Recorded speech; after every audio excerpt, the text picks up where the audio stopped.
Alors, qu'est-ce que l'acidification et l'acidité du sol? C'est tout simplement un problème d'équilibre. C'est un problème d'équilibre chimique entre les éléments chimiques du sol. Et qui sont-ils ces deux éléments? C'est un équilibre entre ce qu'on appelle les cations acides. Alors, ces cations acides qui sont à l'origine de l'acidification des sols, c'est entre autres l'aluminium en premier, le fer et le manganèse. Mais globalement, on considère que les cations acides du sol, c'est l'aluminium.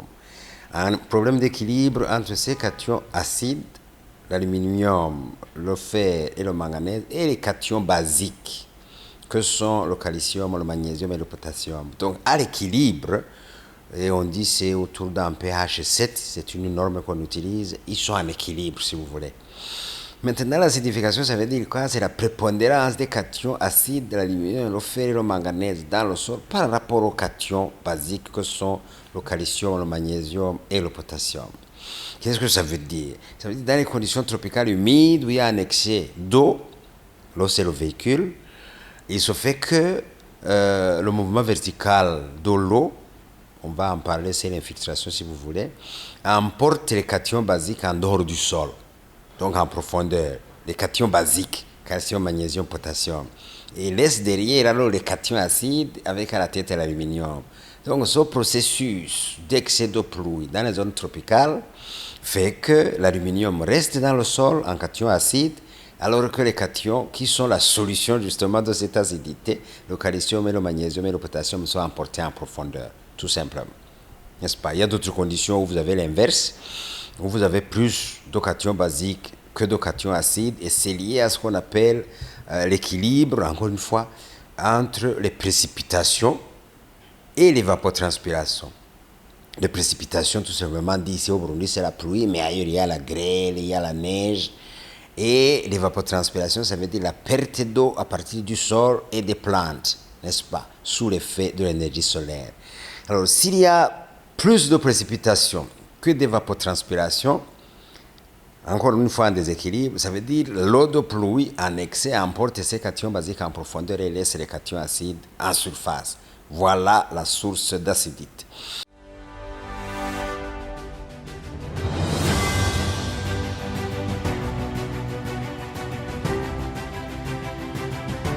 L'indicateur final de l'acidité, c'est ce qu'on appelle les ions hydrogènes, sur lesquels on se base pour définir ce que c'est que le pH, n'est-ce pas? Alors, vous l'avez bien dit, ici au Burundi, les récentes études effectuées par l'ISABO, c'est notre noble institution de recherche ici au Burundi, et avec l'aide et l'appui financier de l'IFDC, ils ont décrit les sols burundais. Et ils ont trouvé que 73% des sols d'altitude sont acides. Et lorsqu'on définit un sol acide, c'est un sol dont le pH est inférieur à 5,5. C'est une définition acceptée. Voilà la situation. Est-ce que ça va continuer? Ah, les gens ont peur avec les changements climatiques qui font que des fois il y a plus de pluie ou alors trop de pluie en une fois, donc une certaine intensité.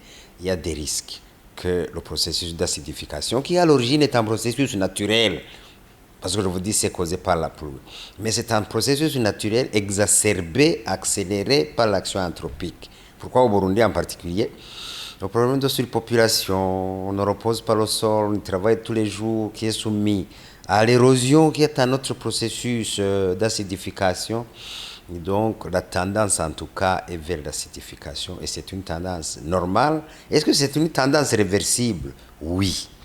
Parce que si vous avez compris, si l'équilibre, ça veut dire entre les cations acides représentés par l'aluminium et les cations basiques représentés par le calcium et le magnésium, qui est en réalité ce qu'on appelle la dolomie, ça veut dire si vous amenez ces cations basiques, calcium et magnésium, à travers la dolomie, vous neutralisez l'acidité. Et donc la solution existe ici au Burundi, c'est le cholage, c'est l'apport de la dolomie, c'est l'apport des cations basiques, calcium et magnésium.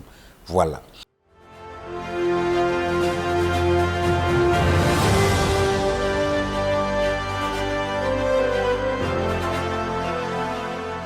Nous avons dénombré au niveau des scientifiques une vingtaine de conséquences négatives, d'effets négatifs, qui sont d'ordre biologique.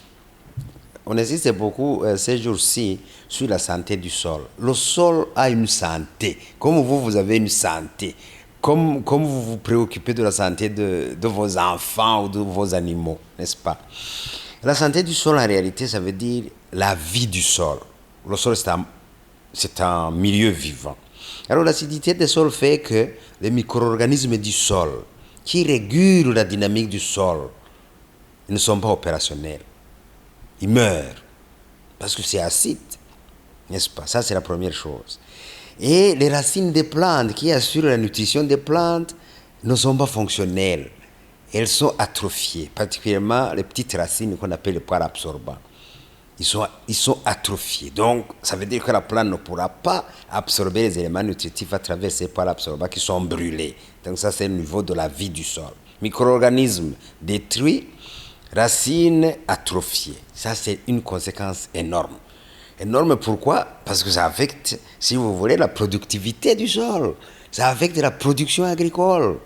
Si c'est un micro-organisme qui régule le sol, surtout en termes de décomposition de la matière organique, source d'éléments nutritifs, si cette acidité affecte les racines, c'est la bouche.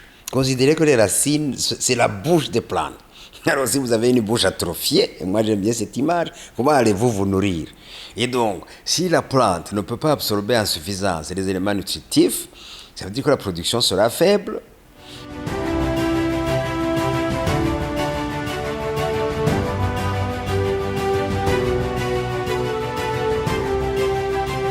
L'autre effet, si vous voulez, chimique de l'acidité des sols, c'est que les éléments dont la plante a besoin sont déficients. Il manque, il n'y en a pas assez. Et ça, c'est l'azote, le phosphore, le potassium, le calcium, le magnésium, le fer, le cuivre et d'autres éléments. Il y en a au moins 13. Qu'est-ce que ça veut dire?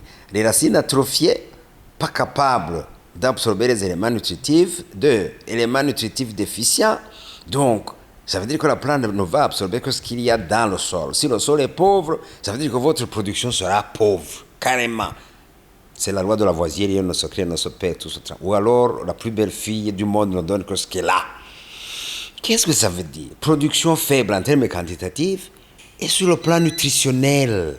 Ça veut dire votre épi de haricot, votre épi de maïs et votre grain de haricot ne contient pas suffisamment d'éléments nutritifs. Et donc, vous allez tout droit vers la sécurité, non seulement alimentaire en termes quantitatifs, mais également nutritionnels.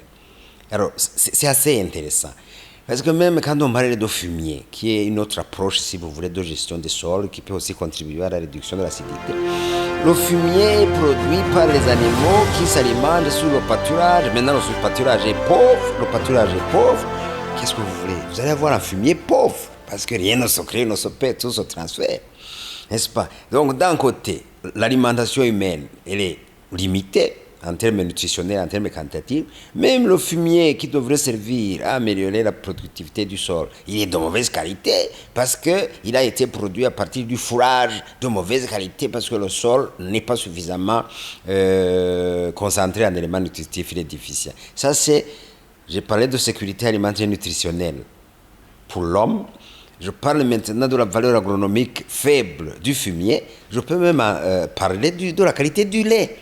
Alors, comment voulez-vous qu'un animal, une vache laitière qui est alimentée sur l'Eragrostis, l'Eragrostis c'est Ishing, ça c'est l'indicateur de l'acidité ici, parce qu'il y a des plantes indicatrices, comment voulez-vous que cette vache vous produise du lait de qualité? Puisque la vache, de toute façon, la vache, il n'y a pas d'élément qu'elle m'aide, elle transforme, elle métabolise ce qu'elle a appris. Si elle a été alimentée sur base d'un mauvais fourrage, elle donnera certainement du lait de mauvaise qualité. Donc ça, c'est un aspect sur lequel je vais insister parce que les gens ne se rendent pas compte.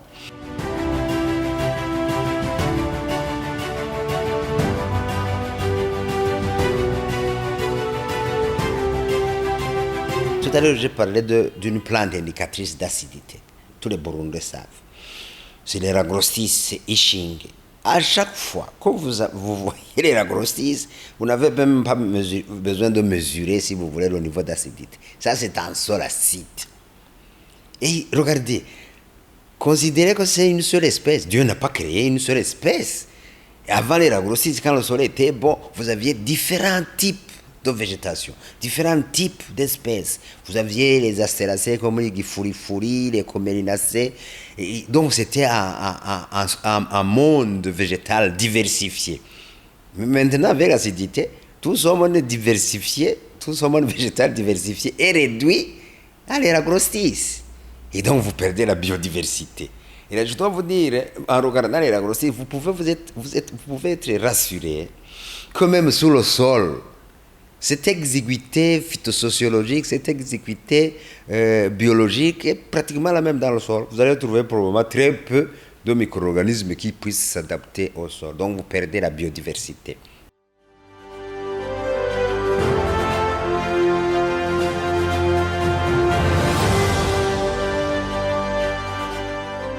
La faculté d'agronomie et de bioingénierie de l'Université du Burundi, l'ISABO et l'IFDC viennent aussi de partager certains résultats de recherche et ça montre très bien que l'application de la dolomie, ça veut dire l'application du calcium et du magnésium sous forme dolomitique, ramène la vie au sol.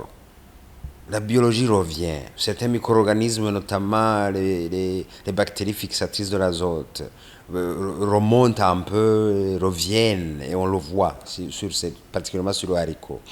Les mesures de pH indiquent que c'est très bien, on n'a pas mesuré la qualité. Donc la solution est reconnue partout, c'est la dolomie. Et on en a ici au Burundi. Bon, les statistiques sont un peu variables apparemment suivant les sources. À ce moment, on parlait de centaines de millions de tonnes à travers tout le Burundi, en particulier du côté de Rutana, de Busiga et du côté de la plaine de Limbo Nord. Maintenant, apparemment, les statistiques parlaient de millions de tonnes. Mais qu'à cela ne tienne, ça veut dire que le Burundi peut vraiment se considérer comme béni de Dieu, parce que le problème est là, le problème est identifié, nous venons de décrire l'origine de l'acidité, mais ce problème trouve solution localement, sans engager les devises. Alors la question que l'on peut se poser, qu'attendons-nous? Qu'attendons-nous pour valoriser ce matériau, ce produit qui améliore grandement la production agricole et la qualité du sol en particulier. Je dois vous dire une chose, je suis informé qu'il y a certaines organisations du genre qualitatif qui parlent de ce qu'on appelle fortification. Je sais que vous en avez entendu parler, il y a des organismes ou des ONG même qui fortifient le haricot ou le grain. Ça veut dire qu'ils apportent, ces organisations apportent des éléments manquants de manière artificielle, une façon d'additionner. Moi, en tant que scientifique, si vous êtes d'accord avec le principe qu'on peut plutôt fortifier le sol, parce que la fortification de la production, c'est un coût à très court terme. Alors que la fortification du sol, cela c'est la durabilité. On parle même de vaccination. Ça c'est un terme que vous savez, la vaccination humaine, les enfants et tout ça. Mais pour moi, si vous me permettez cette image, la vaccination du sol, c'est l'application de la dolomie. Parce que ça donne au sol l'énergie, la force de produire et même de résister à certains aléas. Et je pense que c'est une opportunité, c'est une chance que le Burundi dispose de tant de gisements calcaires ou calco-dolomitiques pour problème solvable avec les moyens accessibles.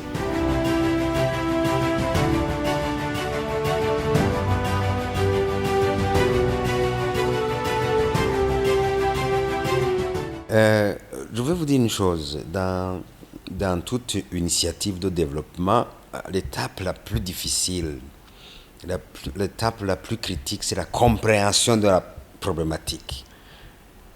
Beaucoup de gens ne se rendent pas compte que l'acidité, c'était un problème. Ils voient bien les agrocistes, mais ils ne savent pas pourquoi les agrocistes est là, à la place d'une végétation beaucoup plus luxuriante. Donc la première étape, c'est la conscientisation, c'est la vulgarisation. Et je pense que par ces émissions ici, comme celles qui ont été avant, avec votre institution médiatique ou ailleurs, c'est cette étape-là, conscientisation pour permettre la compréhension. Et je pense qu'au niveau de l'agriculture, ils commencent à comprendre. Et après, c'est la vulgarisation. Et maintenant, le gouvernement du Burundi, avec l'aide de l'IFDC, à travers un projet qu'on appelle Pragris, il commence franchement à vulgariser, à diffuser l'utilisation de la dolomie.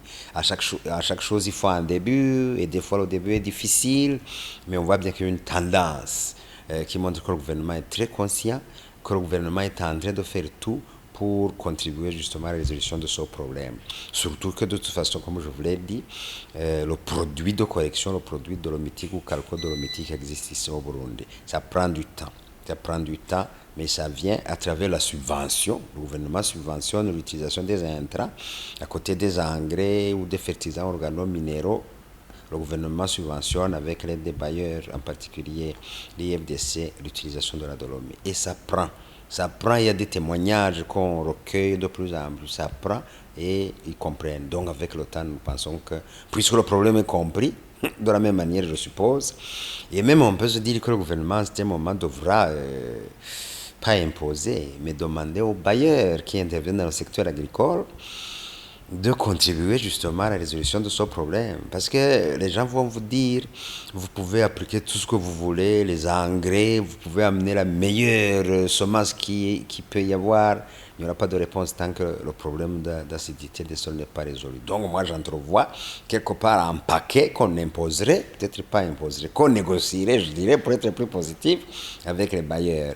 Toute intervention agronomique, agricole au Burundi devrait être accompagnée par un paquet de correction de l'acidité à travers la mise à disposition, si vous voulez, des agriculteurs, des bénéficiaires de la dolomie qui existe.